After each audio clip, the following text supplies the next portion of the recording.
Hello, I'm Jeff McCall. I'm a professor of communication at DePauw and a DePauw alum class of 76.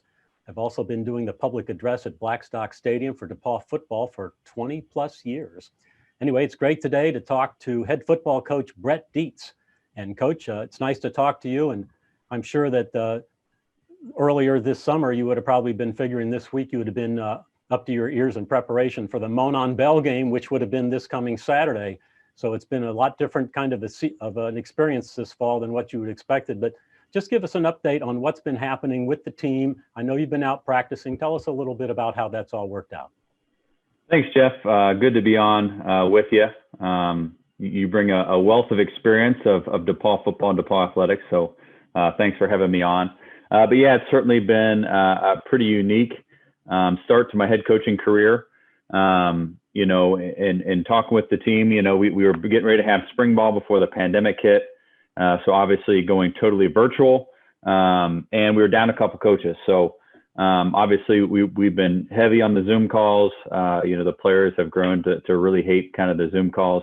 So we're trying to find unique ways to keep them involved and to keep them in on the action, because we're split. You know, half of our students are here and half of our students are at home. So that's been quite a challenge to how do we engage the you know, the juniors and seniors that are off campus, but also engage the guys on campus as well. So we've been practicing pretty much since the end of September.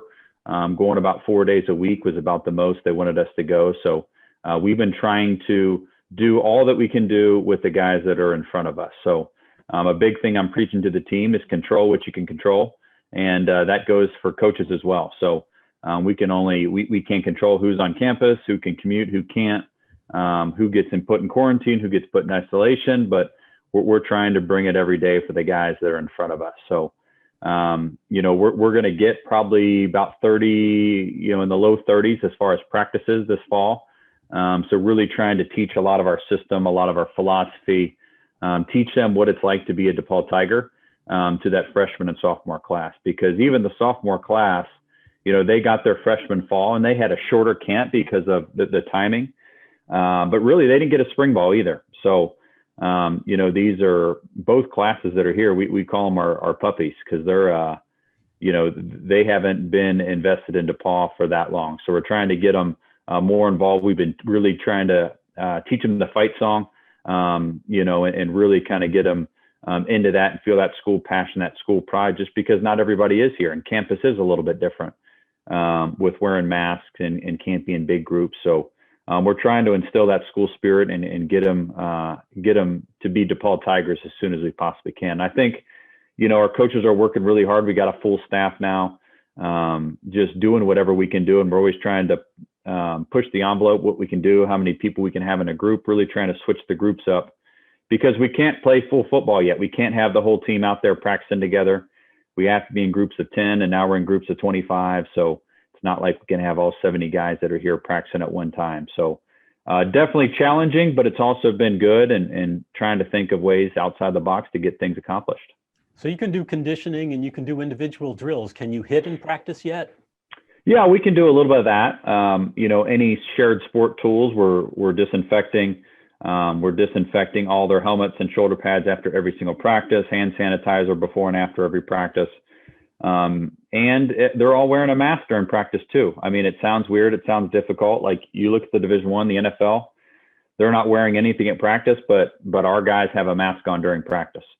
So when they can mask, they've been told to mask. Now, if we're running sprints and we're sprinting across the field, they don't have to have their masks on. But, you know, when they're playing football in these 6 or 7 second bursts, you know, we're not trying to kill them out there either. So for the most part, they've all been able to keep them on, and it's just changing some behaviors, right? You're standing in line for a drill, like give 2 yards in between, that's 6 feet, right? You know, when we bring it up at the end, like I don't bring it up like we do traditionally do. We don't put our hands in, everybody kind of stays spaced, and it's just changing some behaviors.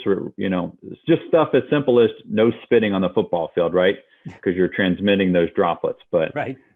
Just simple things like that'll become second nature here before the end of the semester. And you know, nobody's complaining about the masks anymore. You know, nobody wants to be wearing them, but everybody knows we got to wear them. And nobody's complaining about it anymore. So I'm sure they're just excited to be out there on the football field and around the coaches. And absolutely. Yep. Because we went pretty much all of September without doing it. And without games, yes, they want to compete, but these are guys that are just trying to find their way in college football and learn the system. And we've been pretty lucky, Jeff. Every few weeks, we've been able to add something, or we've added a new wrinkle to what we're doing. Before we were in groups of 10, we couldn't compete. So we were in our little position groups doing individual workouts. Well, then we were able to get in groups of 25, and then we were able to compete a little bit and do some 7-on-7.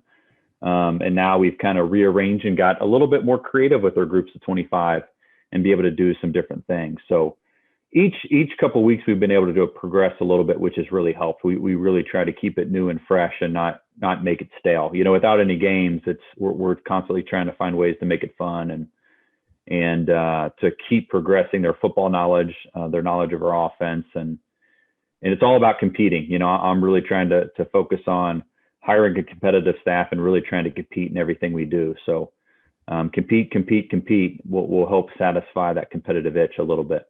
Yeah, and you mentioned earlier you have some new coaches on your staff. Why don't you talk real quickly about some of the new coaches you have? Sure. Well, first, let me talk about the coaches we still have from last year.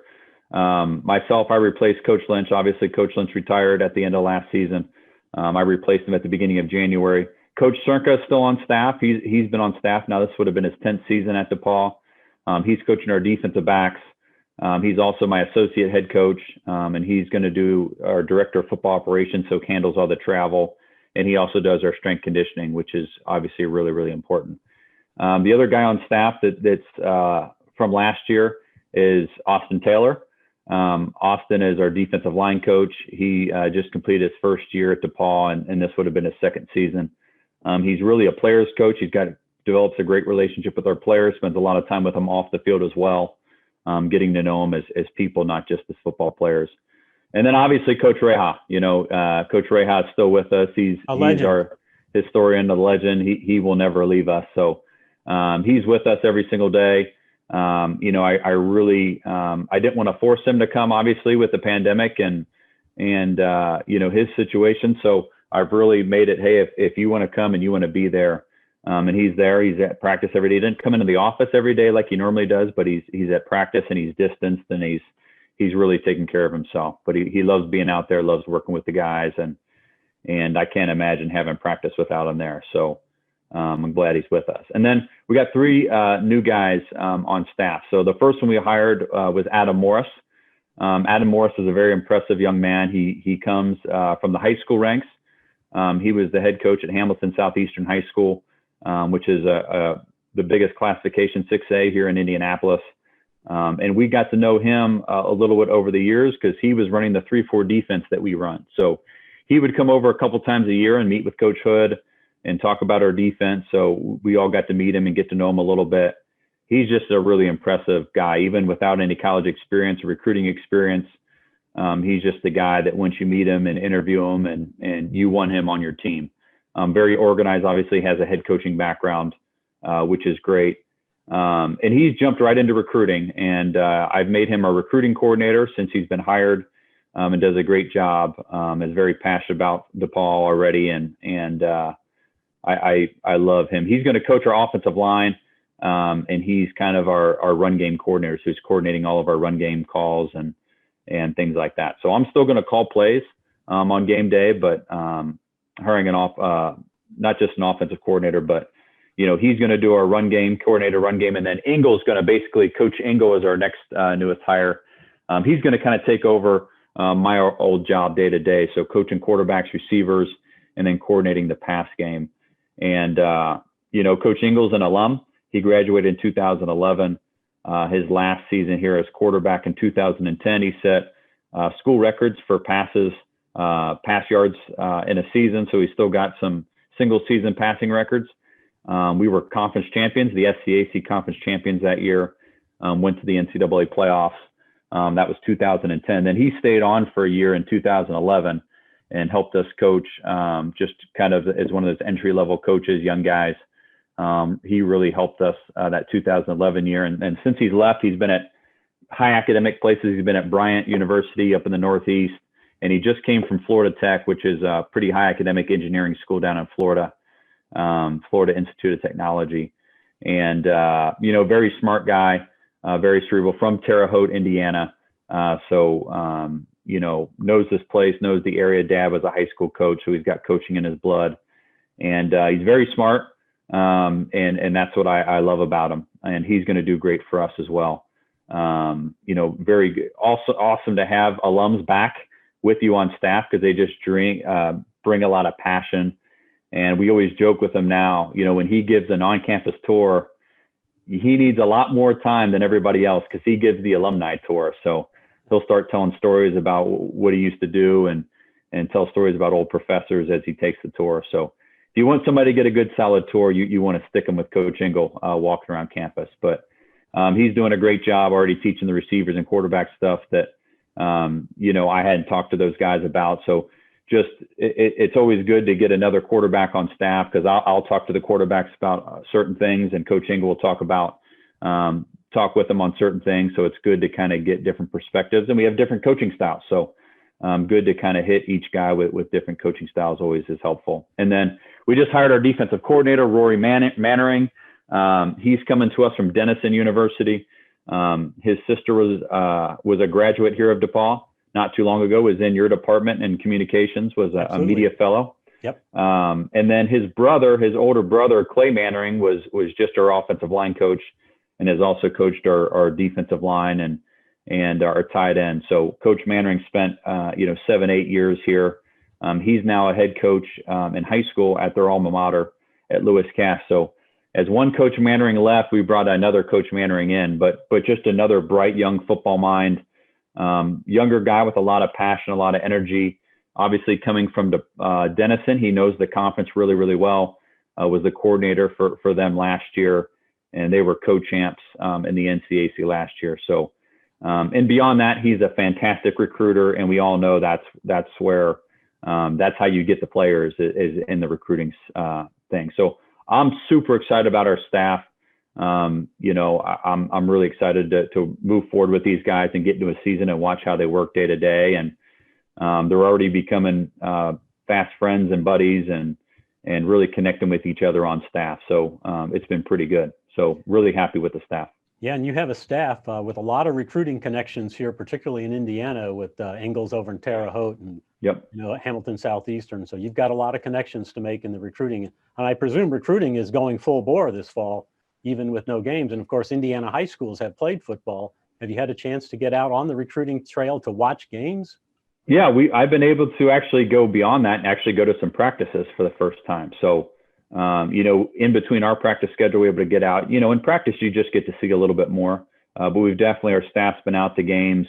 But we really, even in the pandemic, we've taken advantage of Zoom. We've had over 500 football players on a Zoom call, to do one of our visits, which is about an hour and 15 minutes, which is awesome. We're getting more and more guys that come visit campus. Our campus is open for visitors. We work all through the admissions office. We've had a couple of weekend practices over the past few weeks where guys can actually come and watch practice and get a tour on the same day, something they wouldn't normally be able to get on a game day just because we're so focused on the game. So we've been able to create some kind of unique perspectives that maybe we haven't done in the last 10 years here just because of the pandemic and the opportunities. And it always helps when you bring in some new staff members and you get their perspective on what they've done well at other places, what things worked and always done what we've done, or good things of what we've done, and take some new pieces. So we're getting ready to do a virtual player panel.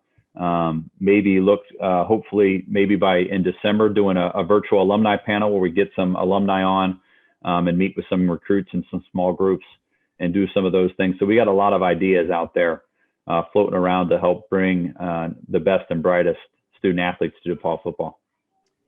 Any chance that the conference will play any spring football, or even if the conference didn't, that we would play a spring schedule of any sort? Yeah, that's still up in the air. I mean, I know our senior class is really looking for something competitive. We were going to have a senior class about 33, which is just a massive senior class, which we hadn't had a senior class that big since Ingalls senior year, which would have been the graduation year of 2011. So these guys had their sights set high. These guys have been leading. A lot of these guys have been leaders since their sophomore year. So really, my heart breaks for them that they didn't get a fall. Obviously, this being Monon Bell week, I've gotten some extra text messages from those guys and things like that. But yeah, we're hoping for something in the spring. Nothing's official. Nothing's been announced. I think the winter sports, what the NCAA has done with the winter sports, has been a good template for us, which basically in the winter sports, they said, hey, we don't have a conference championship. There's no set schedule, but member institutions are able to go out and schedule their own games. I think everything we've heard from Stevie, everything we've heard from Dr. White is they want us to play. They want us to have all athletics to have some sort of competitive schedule. So we're still hoping for that. I know there's some important talks in the next 2 weeks with the NCAC office and what they decide from a conference level. Then President White and Stevie Baker Watson will have some decisions to make about spring and fall sports playing in the spring. And we're hoping for the best. We know it won't be a full schedule, but we're hoping for something. Don't know what that'll look like or what the pandemic will do. But obviously, football is a pretty high contact sport, right? And that's what's really hurting us in this whole deal is, just the nature of football and how close it is. But really, it's probably no different than basketball or any of the other sports out there. It's just football always kind of gets the rap as being a high contact, very close, exchanging droplets kind of sport. So it'll be interesting to see kind of what shakes out. Obviously, we're hoping for the best, but understand we're in a global pandemic. But I'm trying to stay really optimistic for our guys and for our staff. Well, Coach, I really appreciate the chance to chat with you about DePauw football. But before we wrap up, this would have been Monon Bell week, and last year that Monon game was quite a thriller. Why don't you just take a second before we wrap up and just reflect a little bit on that classic Monon Bell finish last year, the quarterback Chase Andrews passing to Gavin Ritter on a big play, and talk about that play call and how the team reacted and just the celebration that happened after that. Yeah, it's one of those things that you practice every week for it. We spent a lot of extra time last year doing the 2-minute drill just because in years past we haven't liked how we've executed there. So anytime you recap the season, you look back, the 2-minute drill is something that it has been big in the Monon Bell games in the last 4 years. So think back, we got to start back in 2016, which was almost an identical finish where Matt Hunt started off. We had about a 7-play drive. The first play of the drive we got sacked on, but nobody panicked. They stayed calm, threw a backside glance to Mr. Wilson there on the backside. He caught it and kind of jump started us again and had 2 big passes to Ian Good on that drive and some fantastic catches. And then, of course, in 2016, it was capped on a play we call ship.